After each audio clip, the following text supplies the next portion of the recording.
The importance of cultural differences in international business. Introduction. It is important for business managers whose firms conduct business on a global scale to understand that cross-cultural competence is important if their firms are to be successful in their business pursuits. What seems to work for a company in the home country may not work well in another country because cultural practices and customs determine how business is conducted and shape consumer behavior and perceptions. Business decisions made without proper knowledge of the underlying cultural issues can be costly in terms of poor business performance and lost opportunities. In a world that is globalizing, fast future success in international business by multinational companies will depend on how they respond to cultural diversity across the regions of their operations. Saudi Arabia as a challenge for Western companies. In his article, Hill claims that doing business in Saudi Arabia can be a challenge for many Western companies despite the existence of numerous opportunities that can enable enterprises to flourish. He claims that Western companies would find it difficult to run operations the traditional way due to the conservative nature of Saudi society. Businesses have to be run in a manner that is respectful of the mainstream culture of Saudi society, which is mainly based on Islam and Bedouin traditions. For example, businesses must remain closed during prayer times. He claims that Saudis attach a high premium to social status and that business decisions can be influenced by the opinions of family or friends, so Western business managers need to anticipate that business negotiations may proceed at a slow and relaxed pace. Similarly, Saudi business executives prefer to enter into business dealings with people they regard as mature.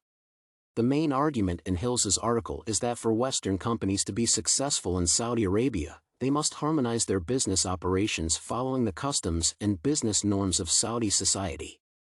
Hill cites McDonald's as an example of a Western company that conducts business in a culturally sensitive way. Disney's example in international market. The article by Barnet and Cavabagh illustrates the importance of understanding cultural differences in international business. The author claims that Disney's failures in Europe are due to the company's failure to recognize that consumer needs, preferences, behaviors, and lifestyles in the European market were different from those in the American and Japanese markets.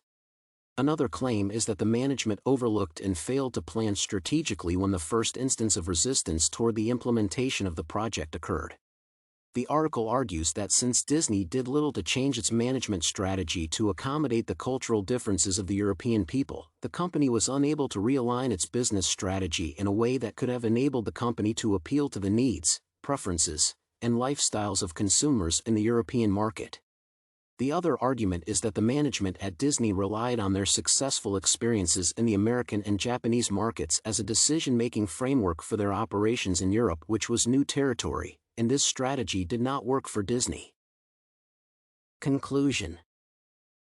It is clear from the above illustrations that companies can make costly mistakes due to a lack of understanding of how behaviors and needs vary across regions. Globalization has resulted in a change in how international business is traditionally carried out. To beat the competition, global enterprises will need to train managers and essential employees from foreign subsidiaries on the importance of thinking in different ways when they work in diverse cultural environments. This will help the firms to effectively deal with cross-cultural challenges in their business activities.